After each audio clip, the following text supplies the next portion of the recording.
te tienes que despedir de alguien y tienes una noción de que jamás lo vas a volver a ver y que quisiste mucho a esa persona.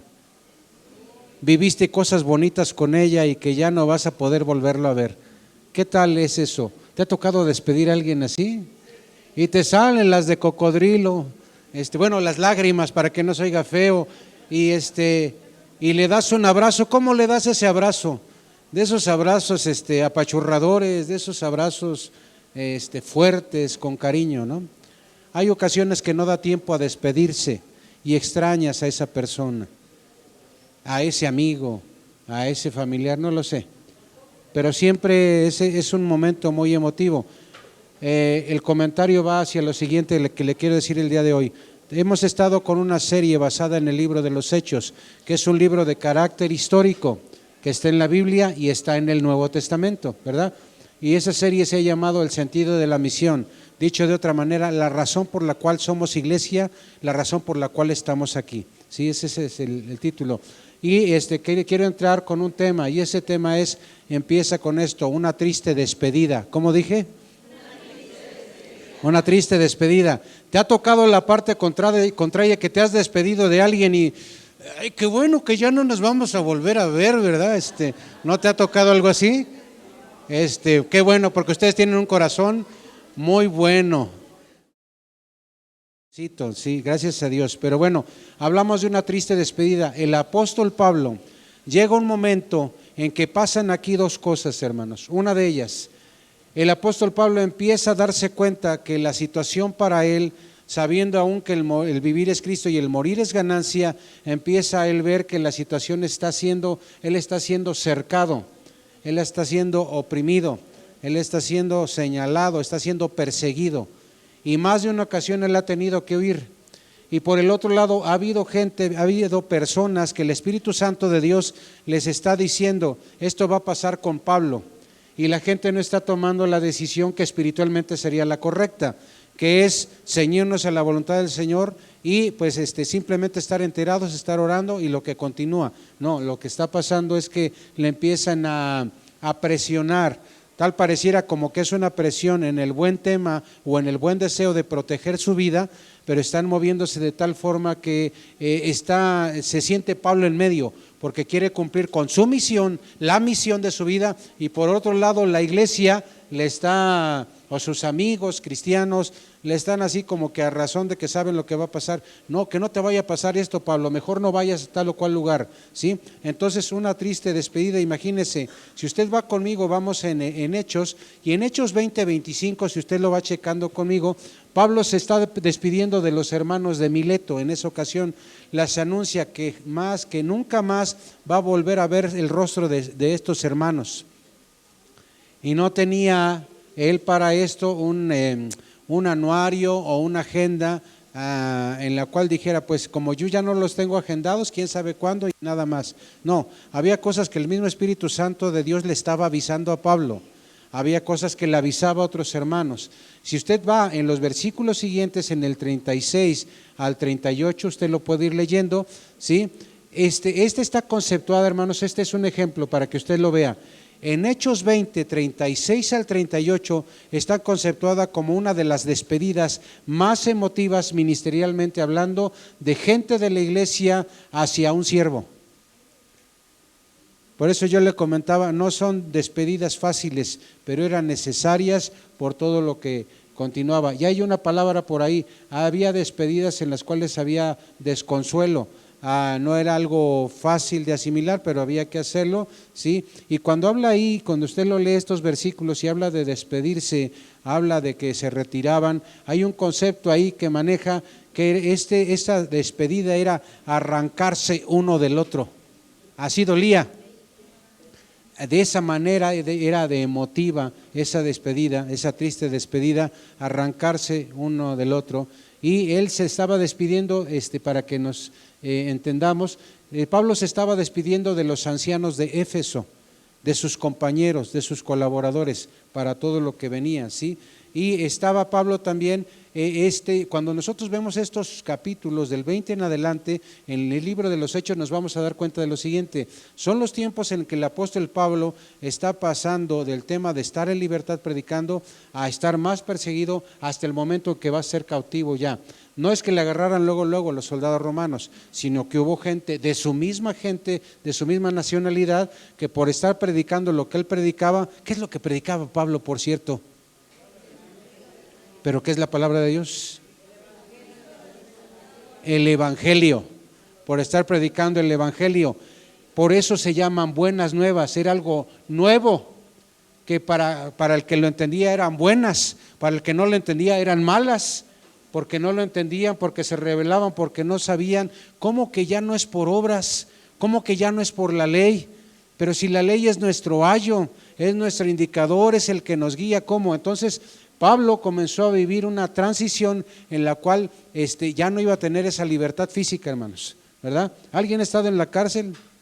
Nadie va a levantar la mano, obviamente, ¿verdad? Nadie, bueno, ni en el Torito, nadie sabe ni lo que es el Torito, pero quiero sospechar que no es un lugar agradable, húmedo, oscuro y todo lo demás. Bueno, yo sí fui a la cárcel, hermanos, pero no fui en calidad de cliente, sino en otra calidad. Yo veía esos lugares y no son lugares agradables, son lugares con mucho tipo de situaciones tristes. Imagínense allá en El Salvador, pues bueno, y otros lugares. Entonces Pablo iba a pasar de un estado de libertad hablando del evangelio, pasó después de esto un estado de persecución hablando del evangelio, presionado en el buen deseo por los hermanos, a pasar a un estado de encarcelamiento, pero aún predicando el evangelio. Eso es hermoso. Él no condicionaba, él no estaba viendo si se podía, porque había algo en su interior. ¿Qué había en su interior? Ríos de agua viva. Había cosas que no las podía limitar ningún gobierno, ningún azote, ni cárceles, ni tumultos, ni naufragios, ni nada de eso como nosotros hemos escuchado. Y dice que Pablo, en Hechos 21, si usted lo checa, Pablo viajó a varias ciudades, y vamos a ver, no le menciono una, ni dos, ni tres, eran muchas ciudades en las cuales Pablo iba viajando, iba compartiendo el evangelio. Algunas de esas ciudades, hermanos, no están señaladas en los viajes misioneros. Hay 3 viajes misioneros de carácter oficial, y hay uno que aun y cuando iba ya en calidad de encarcelado, o que de calidad de prisionero, él de todas maneras estaba compartiendo la palabra. Y dice, si usted se fija, estamos leyendo y pasa Pablo a Cesarea. ¿Sí están conmigo? ¿Sí? Pasa Pablo a Cesarea, ¿verdad? ¿Sí? Y dice, esa Cesarea, hay algo que a mí me llama mucho la atención. Pablo era estratega, hermano. No solamente era un fariseo, no solamente era un hombre llamado por Dios, era un hombre que usaba estrategias. Así como Lucas, algunos mencionan que no nada más era un tema de que era médico, no nada más era que era un seguidor de Cristo, sino que tenía conocimiento de cartografía, tenía conocimiento de ubicaciones. Sí, en el caso de Pablo hacía estrategias, y Pablo pasó por distintas ciudades, y mucho de los viajes que él hacía, los hacía de manera portuaria. Había una característica, hermano, en el tema de los viajes. Si usted se pone a checar los viajes misioneros, Pablo con otros hermanos diseñaban para ir costeando e ir predicando, y había algunas ocasiones que había que ir a Chipre, había que, en lugar de vadear por todo el contorno de lo que era el mar Mediterráneo, se iban en línea, y entonces había que ocupar barco más grande, ¿sí? No eran siempre barcos pequeños, era ocupar barcos grandes para esto. Entonces él fue a Cesarea, y Cesarea era un puerto precisamente en el mar Mediterráneo, y estaba cerca de otro lugar llamado Jope, una distancia de 46 kilómetros. Si se acuerda usted, hablamos de que cuando ellos caminaban, no eran como el pastor que ya caminé 2 kilómetros y ya pido esquina, ¿verdad? Caminaban un promedio de 45 a 50 kilómetros en un día, hermanos. Óigame esto, en un día, o sea, iban a lo que iban. ¿Y cuáles tenis Nike, hermano? ¿No? Y estaban impuestos a caminar, ¿sí? Entonces él llegó a Cesarea. Esta era una ciudad capital en la cual el gobierno romano ya había conquistado, ya estaban ahí. Era un gobierno romano y su capital Judea, y era cuartel de una guarnición romana. Cuando hablamos de esos lugares ocupados, acuérdese usted, había ahí un promedio de 800 a 1000 soldados por guarnición en las ciudades que estaban en paz. Y tenían entonces, cada lugar ahí tenía un promedio de 8 a 10 centuriones. Estamos hablando entonces de que tenían, como cada centurión, ¿cuántos soldados tenía a su cargo? 100, son reteabusados, por eso estoy aquí con ustedes, ¿sí? Entonces estamos hablando de que había un gente que le llamaban procónsul, encargados de esa región, y tenían un estimado de 800 a 1000 soldados. Entonces estamos hablando de que Pablo llegó a ese lugar. Ese lugar de Cesarea, donde llegó Pablo, era un lugar donde había una guarnición romana, y ahí tenían un llamado procurador. Fíjese, en esos tiempos, hermanos, estamos hablando, en esos tiempos que el Señor estaba movilizando a Pablo. Imagínense la labor de Pablo, hermano. No estamos hablando ahorita en este momento de Pedro, estamos hablando que el libro de los Hechos, ¿quién lo escribió? Según los comentaristas, se maneja que Lucas, ¿sí? Sí, se maneja que Lucas. Hay ocasiones que vamos a ver que habla Lucas referente a Pablo y habla hacían. Y va a haber ocasiones, y sobre todo tú lo vas a notar en estos últimos capítulos, que dice fuimos. ¿Sí están conmigo? Varias ocasiones Lucas se une a Pablo y con todos los demás hermanos, y dijo fuimos, hicimos, nos separamos, y habla de que Pablo, y hubo ciertas cosas que él se documentó para darle continuidad al libro de los Hechos y hacer ver vivencias de Pablo en las cuales Lucas no estuvo. ¿Sí? ¿Hasta ahí? ¿Va conmigo? ¿Sí? Bueno, entonces Pablo no regresa, y él está continuando con su labor evangelística. Sí, y le estaban diciendo algunos hermanos, ¿sabes qué? No, Dios te libre de esto, no vayas a sufrir por causa del evangelio, por causa de estas cosas. Entonces usaban una palabra, hermano, esta palabra se llama disuasión. ¿Sí? Los hermanos, ¿sí? ¿A usted le ha pasado? No sé si a usted le ha pasado, a mí me pasó. A veces tenía que ir por cuestiones ministeriales a lugares, hablo de ese pasado, en los cuales arriesgaba yo la vida. Arriesgaba yo la carga que llevaba, etcétera. Y más de uno me decía, no vayas. Pero yo sabía que no era por un tema de chamba, era por un tema de gente que conociera el evangelio. En lo personal, cuando veo a Pablo, yo lo entiendo.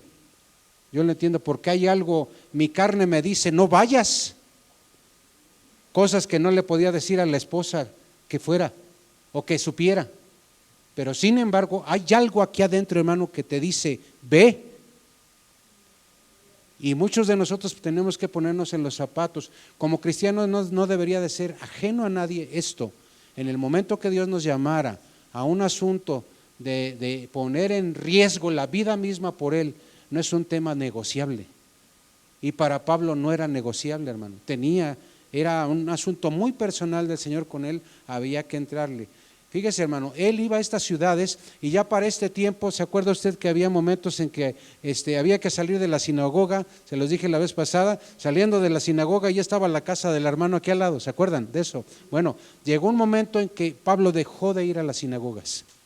Ya no había, o sea, se había corrido el rumor de ese, antes Saulo de Tarso, ahora llamado Pablo, que era un alborotador. Entonces ya para ese tiempo, incluyendo este lugar de Cesarea, ya Pablo ya dejó de darle su prioridad a las sinagogas e iba a las casas de los hermanos con el siguiente tenor o el siguiente conocimiento para usted. Luego no era tan fácil de decir, oye, el guía roji y aquí está la casa. No, había que estar preguntando, pero tenía que ser discreto, porque el tema de ubicar esos lugares con los hermanos tenía que haber gente que le dijera dónde, porque no era un templo, no era un lugar abierto para el culto público, era de aquellos cristianos y el evangelio era nuevo en muchos lugares y había problemas con esto, ¿no? Entonces dice, cuando estamos hablando de Cesarea, dice que él fue a la casa de un tal Felipe. Si usted va conmigo en el Hechos 21:8, usted se va a encontrar que habla de que Pablo entró a la casa de Felipe. Y ese Felipe del cual está hablando la Biblia, ¿sí? Fíjese, fue uno de los 7 hombres escogidos que cuando usted ha leído en Hechos 6, esos hombres fueron escogidos, ¿se acuerda? Sí, esos hombres fueron escogidos para que los discípulos siguieran con el ministerio de la predicación, el ministerio de compartir la palabra, de preparar la palabra, de orar. Y esas personas fueron escogidas, si se acuerda usted, para atender a las mesas. Y era un tema no nada más de que soy mesero y ya, no era un tema de servicio a la iglesia, ¿sí, hermano? Entonces ese Felipe es el que se está hablando aquí, ¿sí? Y esta persona se le llama ¿cómo? Felipe, ¿qué? El evangelista. Bueno, si usted y yo nos vamos a ver esto, no nada más se le menciona como el evangelista. ¿Por qué se le dice a Felipe el evangelista? Porque era una persona que se ocupaba, no nada más lo tenía aquí, se ocupaba por hablarle, pero dicen los comentarios que su énfasis era para los gentiles, incluyendo su prioridad era, por ejemplo, los samaritanos. Para el judío no nada más los gentiles eran los samaritanos, sino griegos y todo aquel que no fuera judío. Pero le daba énfasis Felipe a hablarle a los samaritanos, ahí le voy. Y fue el encargado, si usted se acuerda, a hablarle a una persona en lo particular, que lo vio y ahí, y lo veía ahí leyendo y le preguntó, ¿entiendes lo que lees? ¿Se acuerda? ¿A quién fue? El eunuco, el etíope, ¿sí? Ese Felipe es el que estamos hablando. Ese es el que fue escogido anteriormente. Es a donde llegó Pablo esta ocasión, hermanos. Ni a su camino ha andado Felipe en el Evangelio. ¿Hasta ahí va conmigo? ¿Sí? Bueno, ¿por qué se le dice el evangelista entonces? Por ese motivo. Es la única persona, escúcheme esto, en el Nuevo Testamento que se le llama el evangelista. Entonces yo creo que era un Pablito II, ¿verdad? Lo tomaba con enjundia el tema del evangelismo y eso es algo bueno, ¿sí? Él dice dice la Biblia que tenía 4 hijas vírgenes que profetizaban. Y siempre, ya saben, hay que indagar, bueno, cuando habla de que profetizaban, ¿qué estaban haciendo? ¿O por qué se le tilda de esa manera? ¿Por qué profetizaban? Dice por ahí un comentarista llamado Ralph Herr, dice que lo más probable es que estas muchachas, sí, ellas predicaban la palabra, todavía estaba el buen entendimiento de lo que era la profecía. También había el entendimiento de que era de lo cual Dios avisaba en temas del futuro, pero no era un concepto o no era un asunto solamente aplicable a una sola cosa. ¿Sabe cuándo comenzó la ola o la ideología o el pensamiento para hablar de que en el tema profético era nada más el asunto predecir el futuro y que ha habido exceso en esto hasta la fecha? A partir del siglo XVIII hablamos ya de mucho tiempo. Desde el siglo XVIII ya esto empezó a tomar una vertiente en la cual tenía que ver toda la profecía, tenía que ver con el decir y prever y avisar acerca del futuro. Y cuando el profeta dice algo y no se cumple, ¿qué pasa con esa profecía? ¿Qué dice la Biblia? No es de Dios. ¿Qué pasa cuando se cumple? Es de Dios. Le voy a decir algo, por ahí anda en internet, yo sé que algunos van a decir al rato, bueno, lo voy a buscar, ¿qué tal si el pastor me dijo unas mentirotas? Entonces, hay un profeta por ahí en medios que anunció que Donald Trump iba a ganar las elecciones, iba a haber un tiempo en el que ganó otro y que iba a volver a ganar las elecciones, ¿sí o no? ¿Sí o no? ¿Qué pasó con ese profeta? Es que sabía mucho de política, ¿no? Sabía mucho de política.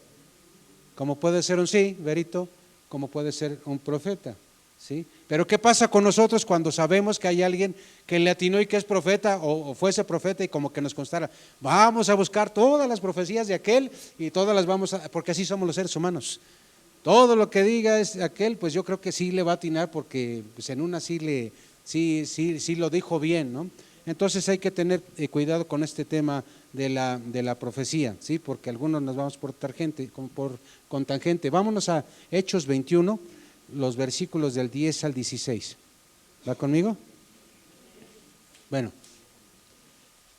cuando usted lo tenga me indica. Dice ahí, y permaneciendo nosotros allí algunos días, descendió de Judea un profeta llamado Ágabo, ¿sí? Ágabo, si usted lo checa en Hechos 11:28, ese profeta era uno de los principales en Jerusalén, mencionado en Hechos. Era una persona que era usada por el Señor obviamente, pero si nos vamos en los primeros capítulos, en el 11:28, habla de ese tal Ágabo, quien viniendo a vernos, en el versículo 11 quien viniendo a vernos tomó el cinto de Pablo, ¿qué dice? Y atándose los pies y las manos, dijo, esto dice el Espíritu Santo, así atarán los judíos en Jerusalén al varón de quien es este cinto y le entregarán en manos de los gentiles. Fíjese el versículo 11.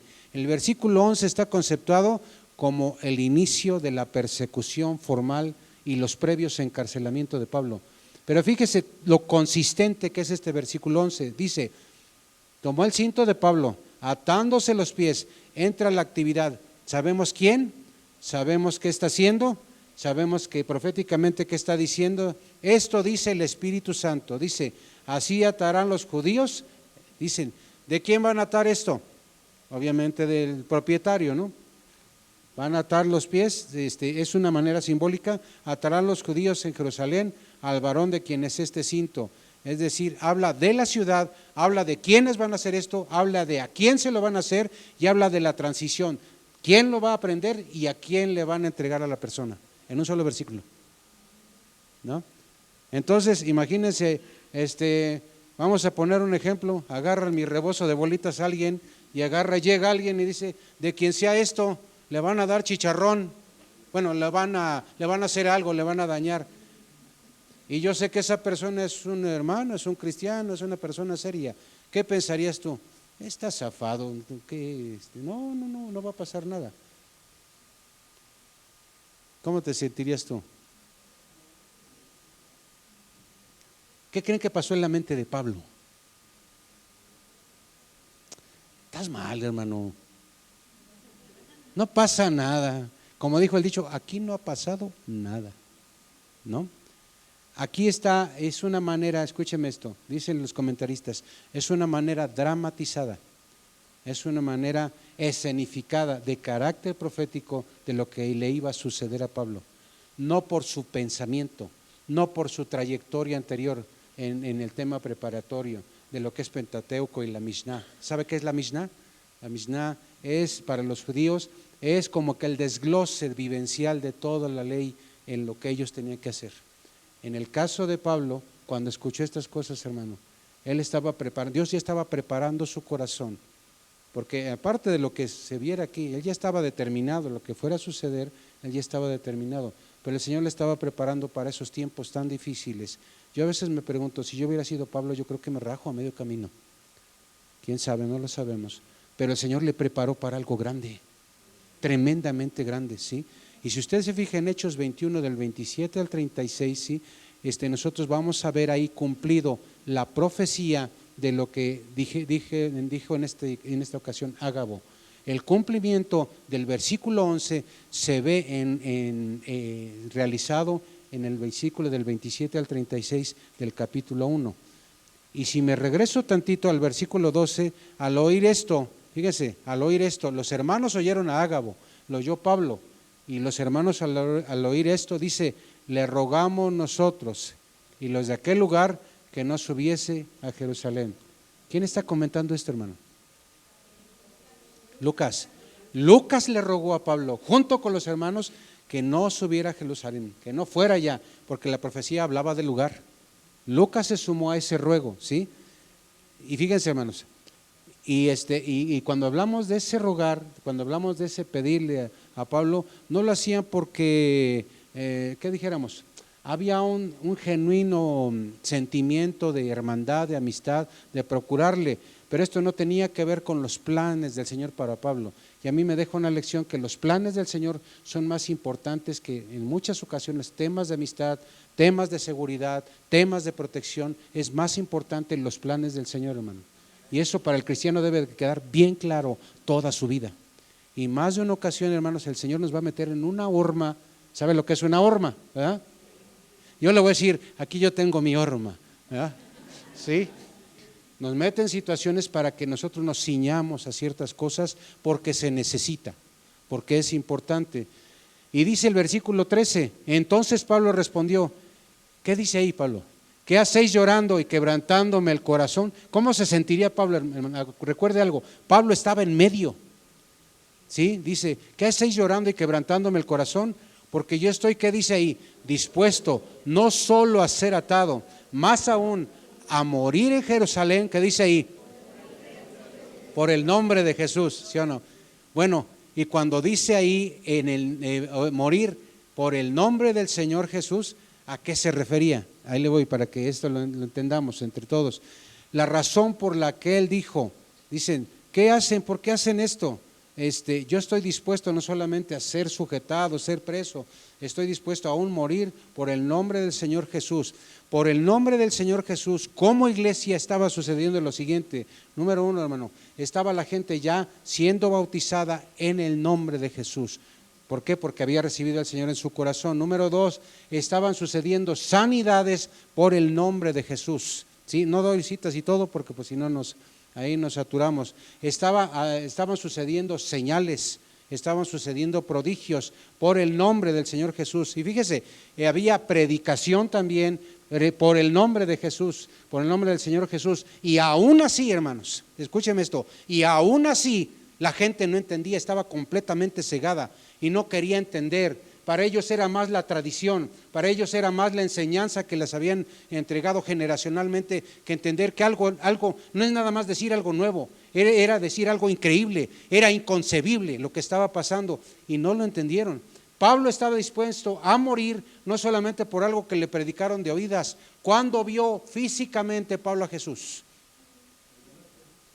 Físicamente, nunca.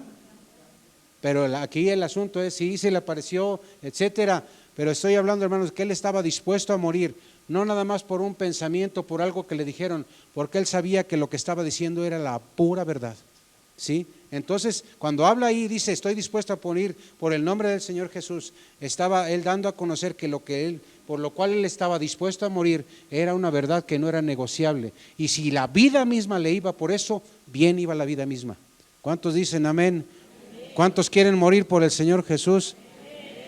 Ya óyenos, Señor, óyenos. Bueno, y dice el 14, y como no le pudimos persuadir, ¿qué dice? Desistimos, diciendo, hágase la voluntad del Señor. Un comentario aquí, ¿por qué desistieron los hermanos? Yo le voy a decir la respuesta, el Espíritu Santo. ¿Les hizo entender el Espíritu Santo? No le insistan. Es mi asunto, no es porque no lo quisieran, ¿no? Sí, y está conceptuado, fíjese, dice, desistimos diciendo, hágase la voluntad del Señor. Está conceptuada como las primeras expresiones de confianza de la primera iglesia, posteriores anuncios proféticos, hermanos, en los cuales iba a haber sufrimiento por el Evangelio. ¿Sí? Entonces, la confianza en el Señor no es sencilla, hermanos. Sobre todo, ¿sabe usted que nos habla el tema de la fe, nos habla de que el Señor hace caminos donde no hay? ¿Sí? Y cuando hablamos de un camino donde no hay, es que tú ves hacia acá, tu vista, mis sentidos ven y no veo nada, no tengo por qué ir ahí. Pero el tema de la fe es algo en lo que estaba Pablo caminando, o en carruajes o en barcos, pero él iba por temas de fe, aun que le implicara la vida misma. Y dice el 15, después de esos días hechos ya los preparativos, subimos a Jerusalén. Para ese tema, hermano, Jerusalén se encontraba en un lugar alto, se encuentra porque todavía está en un lugar alto. Y en la parte de Jerusalén, si usted un día hay que ir a Jerusalén, ¿verdad? Hay que organizar algo ahí, el que al fin que sale tan barato, ¿verdad? Entonces, en la parte de Jerusalén es una explanada, la ciudad se hizo sobre una explanada. Fíjese, hermanos, ¿por qué se construyó Jerusalén donde se construyó? ¿Por qué se construían en esos lugares altos de por sí? Eran ubicaciones de carácter estratégico militar, ¿verdad? Pues se construían en lugares altos y desde ahí, es más fácil desde arriba para abajo que de frente o al revés, ¿verdad? Pero es un lugar que también permitió al Señor que estuviera ahí. Entonces dice que llegaron después de esos días hechos ya los preparativos, dice subieron a Jerusalén y dice el 16 y vinieron también con nosotros de Cesarea algunos de los discípulos trayendo consigo a uno llamado Nasón de Chipre, discípulo antiguo con quien nos hospedaríamos. Ese hermanito Nasón, ¿sí? Fue un judío helénico, ¿sí? Un judío griego, para que me explique, no tenía inconveniente. Fíjese, hermano, cómo es el Señor sabio. Nasón, ese hermano Nasón era una persona que no tenía inconveniente y que ya había entendido del que el evangelio era para todos los hombres, para todas las personas. Y ese Nasón, cuando iba Pablo con más hermanos, llevaba ahí al judío, llevaba a aquel que antes era gentil y ya no lo era. ¿Con quién tenía que ir? ¿Con un judío ortodoxo de esos que le costaba trabajo? No. Nasón era una persona que entendía que el evangelio ya era para todos y aquel que es hermano es mi hermano y vente también, bienvenido. Entonces Nasón fue un punto clave para esto. Cuando llegaron, sí, era un lugar donde podía hospedarse el judío y el gentil. Se comenta en el caso de Nasón, hermano, que fue uno de los primeros cristianos que estuvo en el día del Pentecostés. Ese Nasón del que estamos hablando aquí estuvo cuando estaban esos 120 en el aposento alto, un lugar como estos. Amén. Ahí entra el amén. Amén. Sí. Nasón estaba en el aposento alto esa ocasión. Era una persona, era un cristiano, no nuevecito, ya llevaba su tiempo en el camino del Señor y pudo ser uno de los hermanos, fíjense, de los hermanos que iba más de una ocasión con Pablo, sin ir Lucas, y que Pablo se acercó a Nasón para documentarse, de actualizarse de lo que estaba pasando con Pablo. Entonces era uno de los informantes, en el buen sentido, de lo que estaba pasando con Pablo. ¿Hasta ahí va conmigo? ¿Sí? Vamos a los versículos que dice ahí en el Hechos 21, y a partir ya de ahí empieza el tema del cumplimiento del arresto de Pablo. En el Hechos 21, en el versículo 17, dice, cuando llegamos a Jerusalén. ¿Quiénes llegaron ahí? Cuando llegamos, ahí va todavía Lucas, ¿sí? Llegamos a Jerusalén. Y cuando dice que llegaron a Jerusalén, dice que era ya el tiempo del Pentecostés. A Pablo se procuraba estar, que no le agarrara el tiempo o las fechas de Pentecostés sobre camino, sino llegar allá a la ciudad, ¿no? Los hermanos nos recibieron con gozo, ¿sí? Dice que para esta ocasión que llega Pablo ahí, ya era la quinta vez, hermanos. Bueno, ¿sí? Esta es la quinta vez que Pablo ya visita Jerusalén desde su conversión. Esta es la quinta vez. A veces me encantaría que usted le anotara ahí para saber por qué esas referencias, cómo me cuesta trabajo encontrarlas, si usted no les apunte, la vida no es justa, ¿verdad? Dice, y a partir de aquí comenzará su cautiverio de más de 4 años, ¿sí? Un cautiverio, el cautiverio de Pablo. Y en el 18, y al día siguiente Pablo entró con nosotros a ver a Jacobo. Ese Jacobo era el hermano carnal de Jesús, ¿sí? Jacobo, el hermano carnal de Jesús, y Jacobo se quedó como líder de la iglesia en Jerusalén, ¿sí? Hasta ahí va conmigo. Jacobo, hermano carnal de Jesús. Entonces, ¿de quién era hijo? Sería de José. Hay algunos que en sus comentarios dicen, era de María, ya no fue sin pecado, pues ahora sí que ya no fue virgen, ¿verdad? Entonces, este hermano era hermano de Jesús, pero era su hermanastro porque ya no era José su papá. A mí qué me importa si no era José su papá o no. Bueno, el tema es que era su hermano, ¿sí? De hermano de Jesús. Entonces, estamos hablando de que él estaba a cargo de la iglesia en ese tiempo, de la iglesia ya en Jerusalén, ¿sí? Entró Jacobo, me refiero. Se hallaban reunidos todos los ancianos. Estos ancianos eran los auxiliares de Jacobo en el tema de administrar, de ministrar y administrar, porque son dos conceptos diferentes, ministrar y administrar a la iglesia. Y en el 19, a los cuales después de haberles saludado, les contó una por una las cosas que Dios se había hecho entre los gentiles por su ministerio. Entonces, en este caso, Pablo informó de manera minuciosa diciéndoles lo que había pasado con él. Esto a mí me encanta porque a mí eso es una de las referencias que a mí me gustan para dejar claro algo. A la iglesia no se le tiene que esconder las cosas. ¿Sí me explico? Y acuérdese de esto. Tal pareciera que alguien dijera, eso puede ir en contra de ti mismo. ¿Qué tiene? La iglesia no se le tienen que esconder las cosas, porque somos un cuerpo. A ver, si te duele un juanete, dile al cerebro que no, que lo dé por no mencionado, ¿sí? Entonces, en el caso de Pablo, informó minuciosamente de 3 situaciones. Escúcheme, por favor. Le informó de cómo iba la obra misionera. Le informó de las generalidades, es decir, lo relevante, lo que había que poner ahí atención. Y le informó también de los incidentes, de las situaciones que se presentaron, porque no se previó algo, porque faltaba algo más. El tema que fue un informe completo, y eso a mí me llamó la atención, ¿verdad? Y me gustó, ¿sí? Y cuando va en el versículo 20 dice, cuando ellos lo oyeron, ¿qué dice ahí? Y ahí se la regresa usted. Cuando informaron bien, glorificaron a Dios, no dijeron, ay, Pablo, es que la regaste, lo hubieras hecho como yo creo. Si yo fuera pastor, yo lo hubiera hecho diferente, ya estaríamos allá con 3 pisos en el templo. ¿Sí me explico, hermanos? ¿Sí? ¿Qué dice ahí? Glorificaron a Dios y le dijeron, ya ves, hermano, cuántos millares de judíos hay que han creído y todos son celosos por la ley. Se habla aquí ya de judíos convertidos que ya no veían a la ley como un medio de salvación. Era un ayo, era un aviso, era una manera, un entendimiento para que llegase el evangelio. ¿Hasta ahí va conmigo? ¿Sí? Dice el 21, pero se les ha informado en cuanto a ti que enseñas a todos los judíos que están entre los gentiles, ¿qué dice ahí? Apostatar de Moisés. Cuando dice apostatar, fíjese, el concepto de apostatar es salida, es revuelta, es rebelión, es voltear para atrás.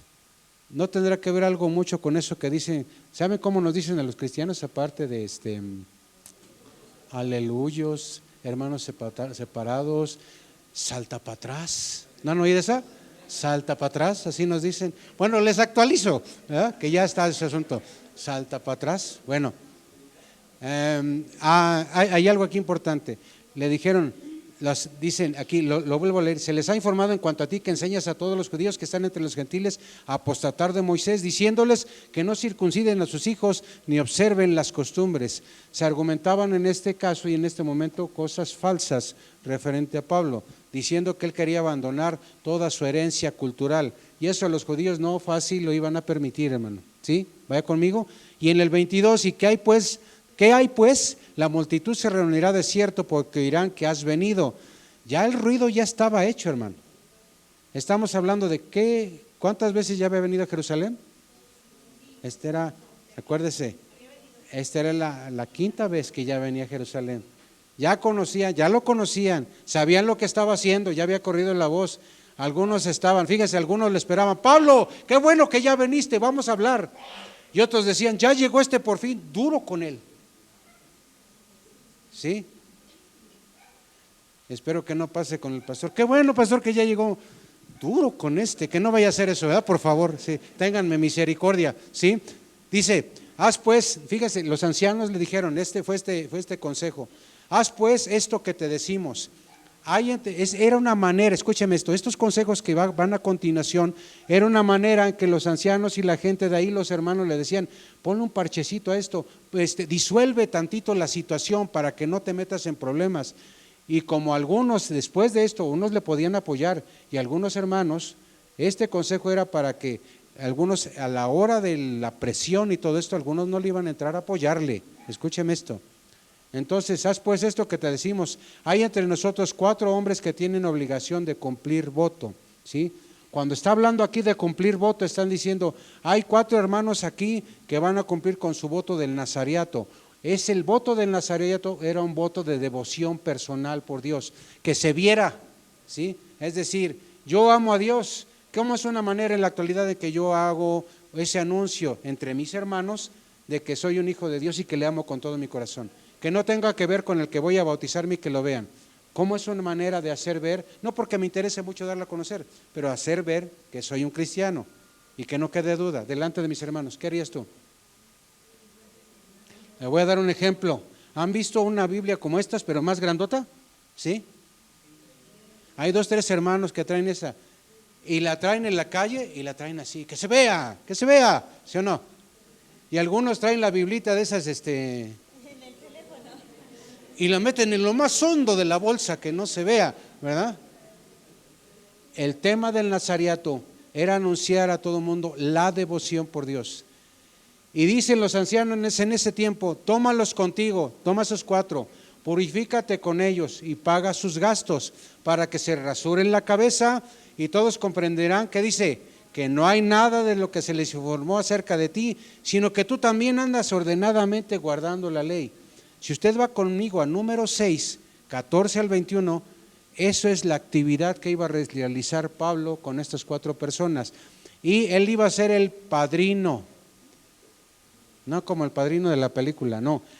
Se iba a encargar de sufragar los gastos de esos 4 que iban a aplicar este voto de nazareato y que se iban a rasurar y todo lo demás. ¿Sí? Cuando ustedes y yo vemos esto, y en resumen, en número 6, del 14 al 21, se ofrecía al Señor, hablando de ofrendas, se ofrecía 2 corderos, esto es por persona, se ofrecía 2 corderos, un carnero, un pan, una torta, y se ofrecía comida y bebida.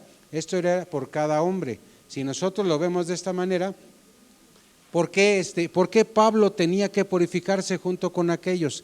De los otros 4 no sabemos, pero en el caso de Pablo, la razón por la que pedían que se purificase, entre otras cosas, aparte de la condición de las personas, era porque Pablo escúcheme esto, acababa de regresar de una estancia prolongada en donde estuvo con gentiles, y eso los ancianos de Jerusalén lo sabían. ¿Sí? ¿Va conmigo? Tenía que purificar, venía contaminado el hombre, según ellos. O sea, había cosas que todavía no les caía el 20 a los hermanos, ¿verdad? Venía contaminado, había que purificarse. Entonces, muchos judíos decían que Pablo estaba en esta situación y tenía que entrar en una actividad, se le llamaba purificación ritual. ¿Sí? ¿Va conmigo? Entonces en el 25, pero en cuanto a los gentiles que han creído, nosotros les hemos escrito determinando que no guarden nada de esto, solamente que se abstengan de lo sacrificado a los ídolos, de sangre de ahogado y de fornicación. Era una manera y en su entendimiento de lo que había que hacer en ese momento, ¿sí? ¿Qué pasa ahorita en la actualidad, no? ¿Qué pasa?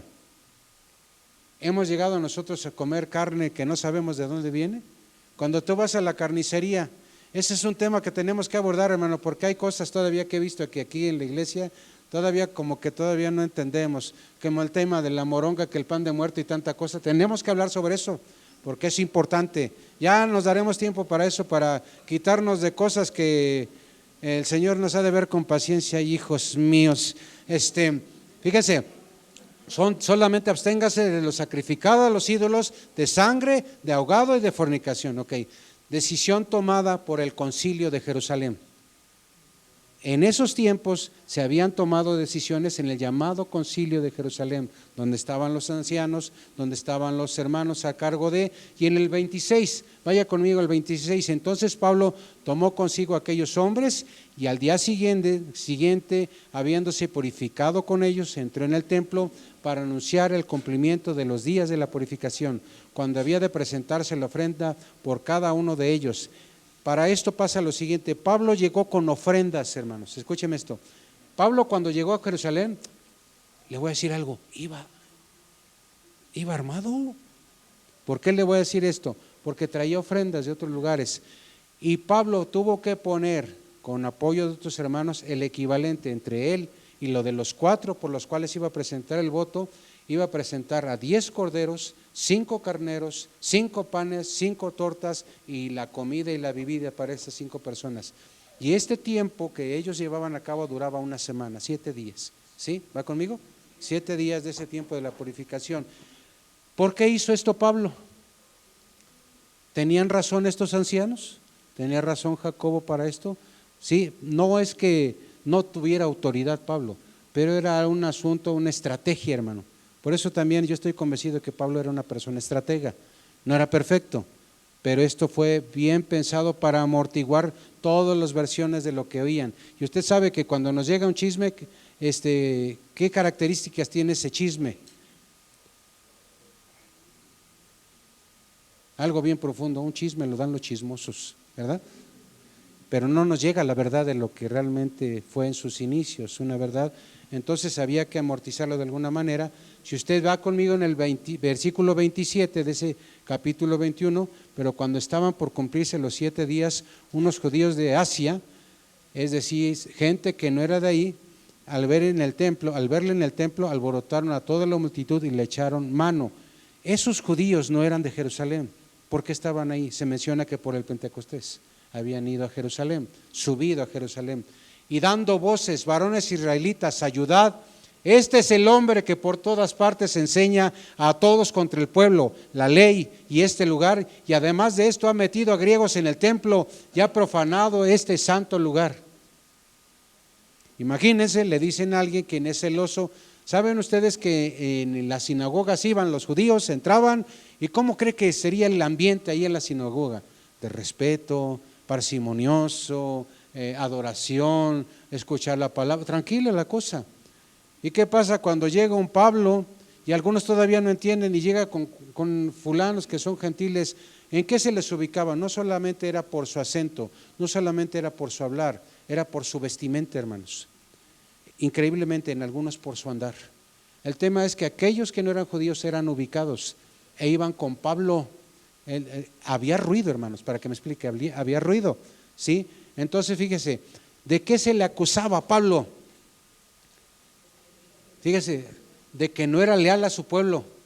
Fíjese, que proclamaba y decía, hablaba de un tal Mesías, proclamaba que no se debía guardar la ley de Moisés, predicaba que los cristianos no debían celebrar las fiestas en Jerusalén y las ceremonias en las sinagogas, entre lo que es dime y direte. Dice, había ingresado griegos al templo y profanaban el lugar santo. Fíjese, las acusaciones de que no era leal a su pueblo, proclamaba en contra de lo que había dejado Moisés y de que predicaba que los cristianos no debían de celebrar las fiestas, ¿sí? Son las mismas acusaciones hechas a Jesús. las mismas acusaciones hechas a Esteban. ¿Qué pasó con Jesús? ¿Lo mataron? ¿Qué pasó con Esteban? ¿Lo mataron? ¿A dónde iba Pablo? La misma. ¿Está de acuerdo? ¿Ahí va conmigo? Sí. Fíjese el 29, porque antes habían visto con él en la ciudad a Trófimo de Éfeso, a quien pensaban que Pablo había metido en el templo. Ahora sí que pagaba hasta las que no se comió, ¿verdad? Así que toda la ciudad se conmovió. Fíjese, toda la ciudad se conmovió. Una de las acepciones aquí es se persuadió. Creyó lo que aquellos decían, que no eran de ahí, y se agolpó el pueblo, y apoderándose de Pablo, fíjese hermano, ponte y pongámonos mentalmente en los zapatos de Pablo. Lo agarraron, se apoderaron de él, lo arrastraron fuera del templo e inmediatamente cerraron las puertas. En el momento que aprenden a Pablo era agarrarle, arrastrarlo, patearlos por donde le lloviera, hermano. Yo me ponía a pensar, ¿cuántas veces fue golpeado Pablo por el evangelio? Solamente esa ocasión. No hay cuenta. Y cada trancazo, cada golpe, era un golpe por el evangelio. ¿Qué pasaba en la mente de Pablo en ese momento? A mí me queda claro que el Espíritu Santo de Dios estaba en él, estaba con él. Y a veces me lo aplico en manera personal. Cada golpe, cada jalón, cada arrastrada, Señor, es por ti, aunque me duele, es por ti. Y algo, el Espíritu Santo hace algo ahí. Para que ese bástate mi gracia no solamente fue por un aguijón, sino por cada golpe, por todo lo que padeció Pablo. ¿Sí? ¿Y por qué dice aquí? Le arrastraron fuera del templo e inmediatamente cerraron las puertas. Fíjese, la mentalidad de ellos es la siguiente: sacaron al que contaminaba. Fíjese, cerraron para que no entraran otros a contaminar que venían con él. Pero ¿sabe por qué la mentalidad de ellos fue sacarle y cerrar el templo inmediatamente? Ahí le voy. Cerraron porque si mataban a Pablo en ese momento, su cuerpo contaminaría el templo. O sea, imagínese, está mal. Para el Señor, ¿qué pasaba con uno de sus santos que ahí lo hubieran matado? Para el Señor sería algo excelente, algo hermoso, algo glorioso. Uno de los suyos siendo fiel hasta la muerte, literalmente. Pero para ellos era contaminar el templo y por eso había que cerrarlo, ¿no? Y procurando ellos matarle, se le avisó al tribuno de la compañía, ¿sí? El tribuno de la compañía, si usted checa, su nombre es Claudio Lisias, y eso está en Hechos 23, 26. Ese tribuno se llamó Claudio Lisias. Claudio Lisias le avisaron y manda a su gente, tomando luego soldados y centuriones, corrió a ellos, y cuando ellos vieron al tribuno y a los soldados, dejaron de golpear a Pablo. Ya vino la autoridad, ya vamos a dejar de andar de alborotadores, dejaron de golpear a Pablo. Dice esa ocasión que llegaron un estimado de 200 soldados, es decir, llegaron 2 centuriones y 200 soldados ahí a poner orden, a apaciguar el tumulto como tal, dándose cuenta de lo que estaba pasando, y todo tenía que ver, escúcheme esto, con un solo hombre. Con un solo hombre se hizo tanto alboroto, ¿sí? Pablo estaba siendo golpeado y ya después de esto pues ya no lo fue. Y hermanos, escúcheme esto. Pablo no lo menciona en la Biblia, pero la tradición dice que ese tumulto iba a buscar lugar de piedras. Pablo iba a ser lapidado en ese momento. Lo llevaban para ser lapidado. Se oyó, Claudio Lisias escuchó, mandó a su gente y lo rescataron. El 33. Entonces, llegando al tribuno, le prendió y le mandó atar con 2 cadenas y preguntó quién era y qué había hecho. Y ahorita vamos a entender el por qué le pusieron 2 cadenas, pues que no con una era suficiente. Pues era un solo, y aparte estaba bien vapuleado, hermanos, bien golpeado, y luego 2 cadenas como para, y no estamos hablando de cadenas, algo fuerte, ¿verdad? Pero entre la multitud unos gritaban una cosa y otros otra cosa, y otros otra, y como no podían entender nada, o sea, imagínense, desde desierto a causa del alboroto le mandó llevar a la fortaleza. La fortaleza donde fue llevado Pablo se llamó Torre Antioquía, Torre Antonia. la Torre Antonias, donde fue llevado Pablo. Y esa Torre Antonia se le llamó así por una persona muy nombrada en esos tiempos, político-militar, llamado Marco Antonio, ¿sí? Ahí es donde Pilato se entrevistó y entrevistó a Jesús, en ese mismo lugar. Ahí fue llevado Pablo. Al llegar a las gradas, aconteció que era llevado en peso por los soldados a causa de la violencia de la multitud. Ahí le voy, hermano. Lo dejaron de golpear, lo agarraron los soldados, pero ellos querían seguirle sonando, hermanos. Lo tuvieron que levantar, escúcheme esto literal, lo llevaban así como cuando en los partidos, a los conciertos que usted va, ¿verdad? Que se avientan, no, esa no va usted, ¿verdad? Entonces, llevaban a Pablo cargando, porque y le estaban dando golpes, querían pegarle. Y obviamente a sus golpes también le tocaban a los soldados, pero él tenía que practicar fulano, porque esa era la orden. ¿Sí me explico, hermano? Sí, y dice, a causa de la violencia de la multitud tenía que llevarlo en peso. Dice, porque la muchedumbre del pueblo venía detrás gritando, ¿qué? Muera. O sea que ya aquí el asunto, aparte del problema con Pablo, ya traían problema con los soldados. Oye, nosotros queremos matar no era ni amigo, ¿verdad? Y ustedes nos lo quitan. ¿Qué pasa? Cuando comenzaron a meter a Pablo en la fortaleza, dice el 37, dijo al tribuno, ¿se me permite decirte algo? Y él dijo, ¿qué dice ahí? ¿Sí están conmigo? En el versículo 37. ¿Qué dijo él? ¿Sabes griego? Claudio Lisias se sorprendió de que Pablo hablase el idioma de la gente culta. El idioma de la gente culta en Jerusalén era el griego. Y algunos conceptúan, fíjese hermano, el idioma oficial del vulgo, de la gente común, el arameo, ¿sí? Pero algunos le decían que era hebreo, pero el idioma en sí era arameo. ¿Hasta ahí va conmigo? ¿Sí? Entonces le sorprendió a Claudio Lisias, oye, tú hablas, entonces no eres un ignorante, a ver, ¿por qué?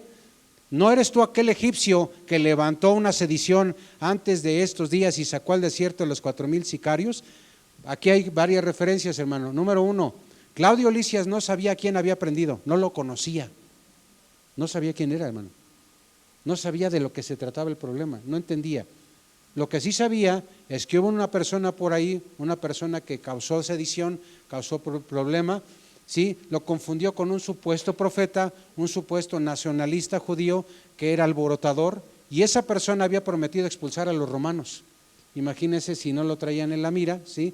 Ese alborotador con el cual confundieron a Jesús, Claudio Lisias confundió a Jesús, esa persona era un asesino, hermanos. Era un asesino que mataba a romanos y a judíos que comulgaran con los romanos. Y su estrategia de ellos era, escúcheme esto, hermano, y por eso tuvieron que salir de huida, porque fueron perseguidos. Esa persona con la cual confundieron a Jesús manejaba revueltas, pero asesinaba gente usando dagas. Iban a los mercados y agarraban luego a soldados y llegaban y con dagas, y entre la multitud se escudaban, se escondían. Y así también a judíos que comulgaban con los romanos, llegaban y ándale, y vámonos, y a correr, ¿sí?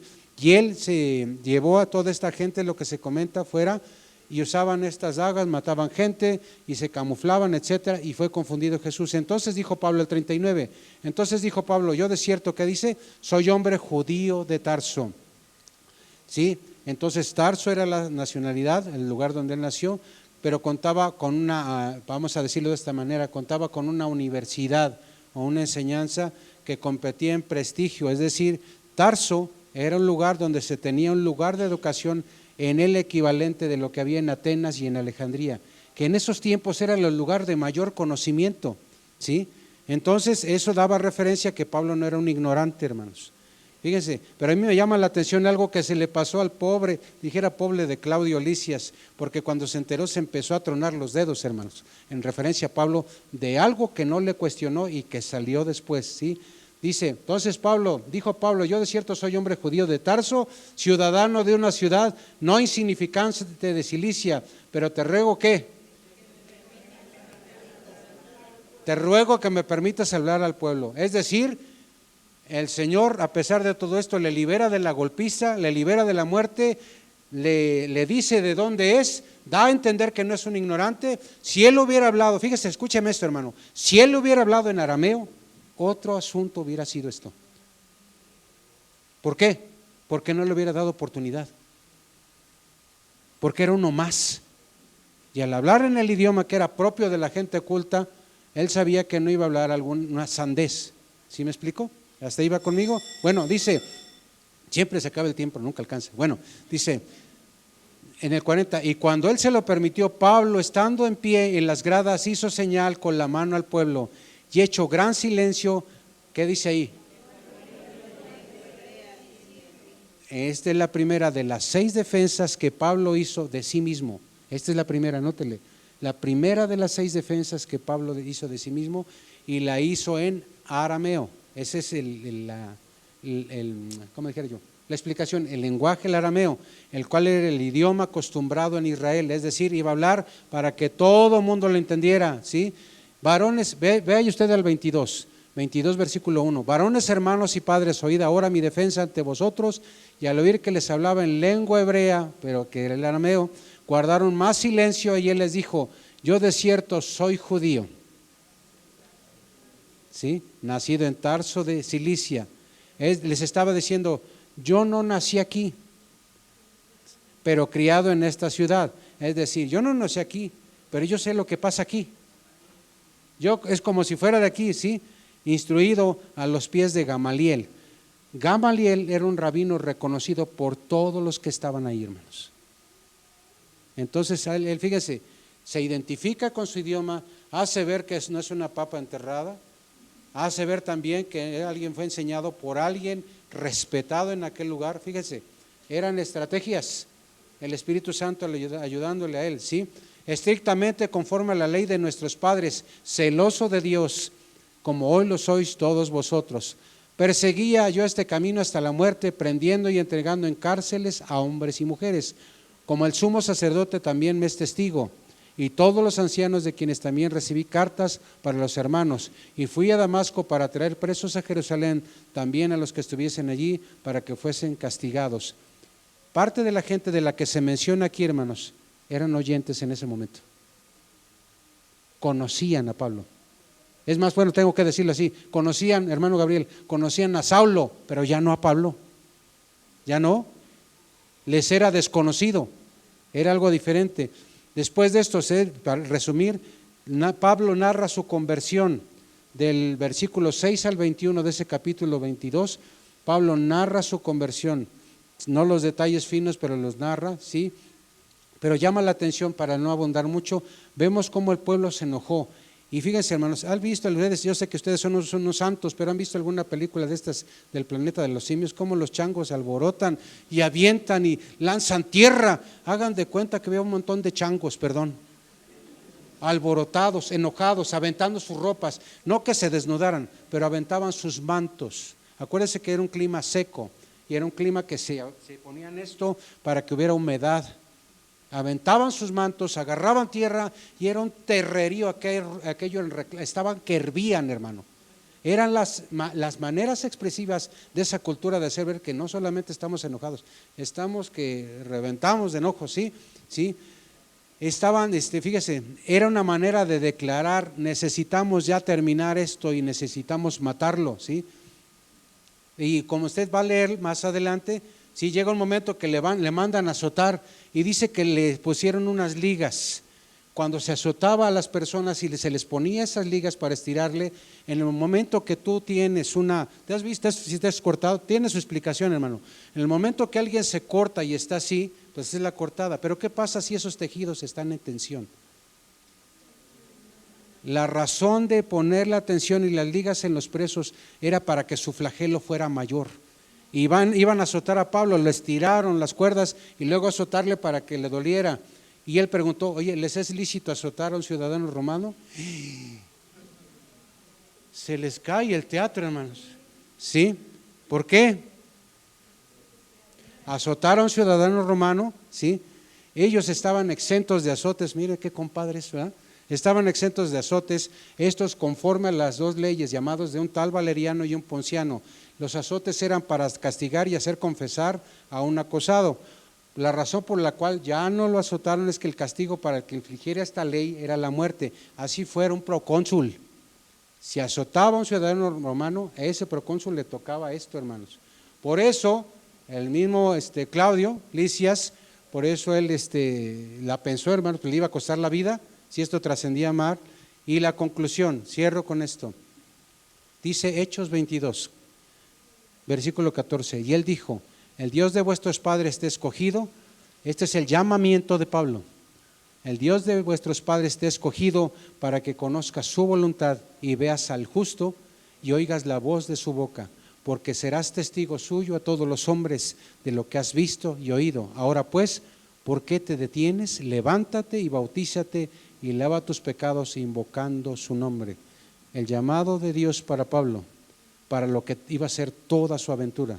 Y para que lo entendamos un poquito más en una versión lenguaje actual, entonces él me dijo, Dios le dijo a Pablo: el Dios de nuestros antepasados te ha elegido para que conozcas sus planes. Él quiere que veas a Jesús, quien es justo, y que oigas su voz, porque tú le anunciarás a todo el mundo lo que has visto y lo que has oído. Así que no esperes más, levántate, bautízate y pídele al Señor que perdone tus pecados.